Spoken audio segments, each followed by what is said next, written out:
इकडे घट मांडूनच झाला होता, म्हणजे पूजा करूनच झाली होती की शेजारचा आला की मोठी दीदी कोण आहे हे बघायला. त्यानंतर आम्ही सगळे टी व्ही बघत बसलो. त्यानंतर थोडेसे कपडे होते धुवायला टाकायचे, तेही मी वॉशिंग मशीनमध्ये टाकलं. आणि आईकडे ना बाया आल्या होत्या शेजारच्या भगर दळायला. आई ते त्यांना दळून देत होते. तर आईला म्हटलं आजचा स्वयंपाक पूर्ण मी करते, तू आज आराम कर. मी स्वयंपाक करायला घेतला तर बाहेर बघितलं, व्ह्यू इतका छान दिसतो की कंटाळा काय येणार नाही म्हटलं आज स्वयंपाक करायला. तर इकडे आमचं पेशंटसुद्धा सुटून आलं होतं. ते काय गोळ्या घ्यायच्यात ते बघत होतं.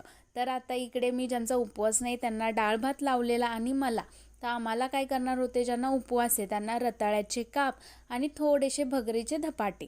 तर ह्याची तयारी चालूच होती. थोडंसं करून ठेवलं तर सुमित त्याचा काम करत होता आणि हे टी व्ही बघत होते दशावतार.